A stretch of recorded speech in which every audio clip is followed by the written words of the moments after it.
Hey there guys, it is Gale White here, back on the 59 Gaming mobile channel to talk about the latest gacha release, and that is Dragon Quest, the adventure of Dai, a hero's bond. Talk about a mouthful of a name, must I add. From here on out, we're just gonna call it Heroes Bond.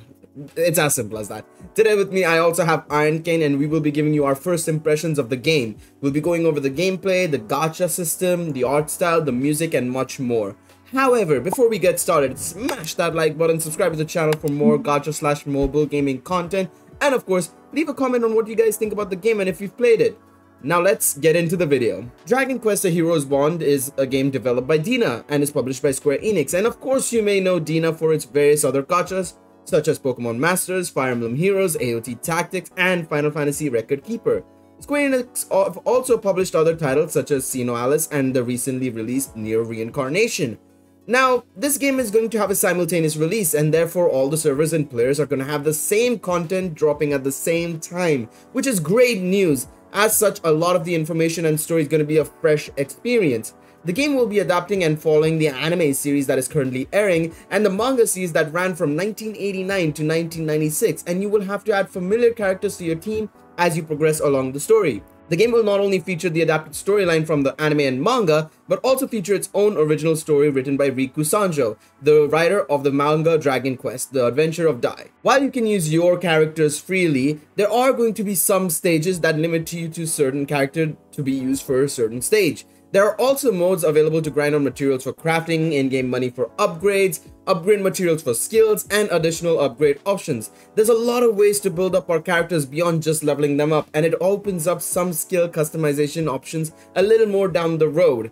Obviously, one thing also to note in terms of the character you can create, actually, your main character that you make at the start of the game, is that you can choose which type of character you want to build, be it a hero, warrior, mage, or there was one more option I can't remember off the top of my head, but it's 4 options basically, and you can choose which one to go with, which is extremely well done. Now let's talk a bit about the gameplay. Iron Cane, over to you, mate.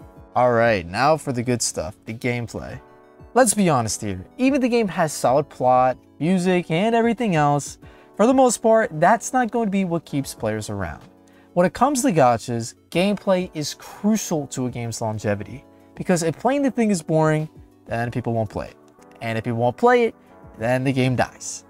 Fortunately, with Heroes Bonds, this is not the case. In fact, I'd say this gacha straight up nails the gameplay side of things.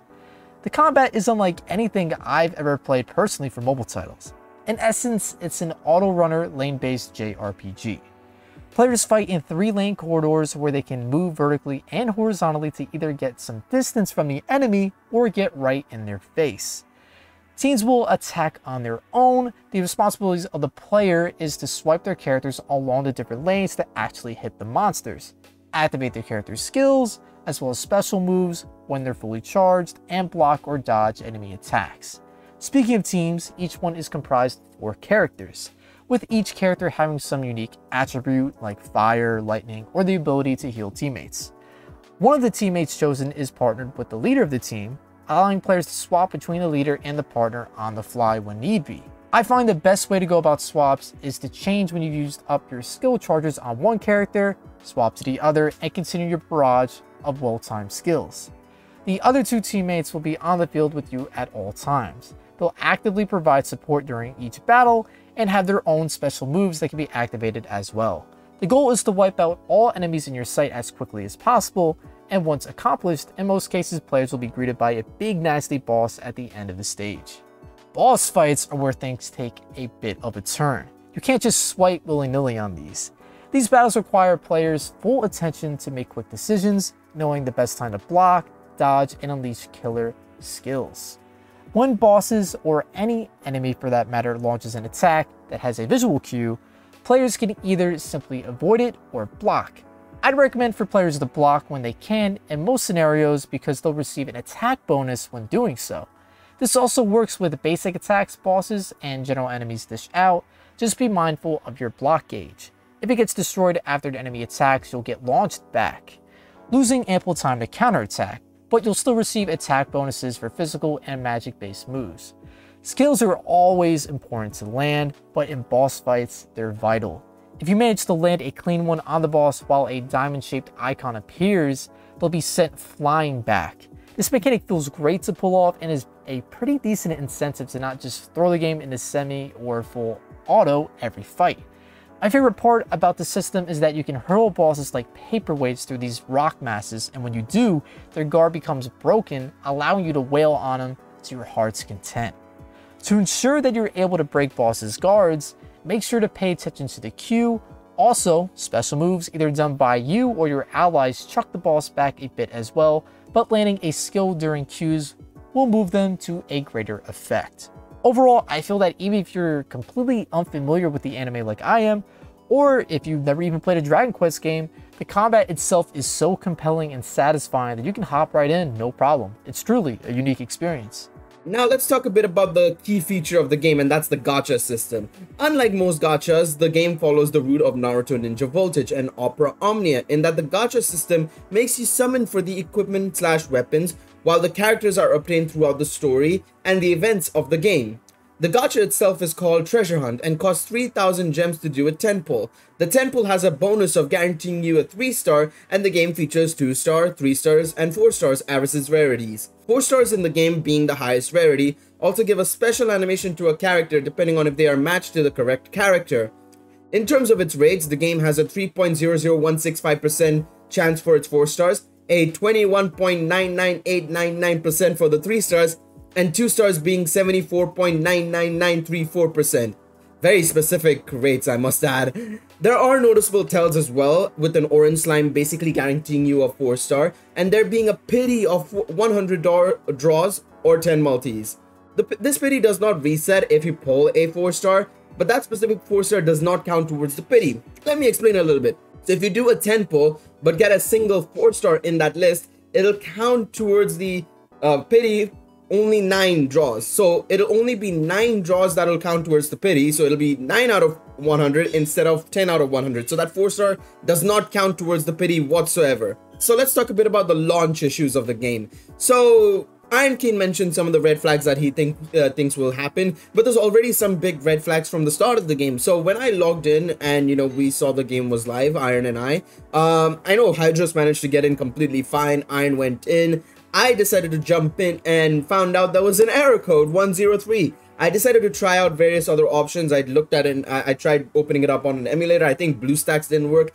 Nox Player's Android 9 beta version did work, and then LD Player was crashing as well. But when it worked on Nox as well, I was getting an error code 103. I still don't know what that error code meant or why it was happening, but all I know is that a lot of players were also having the same issue of where they couldn't just get into the game.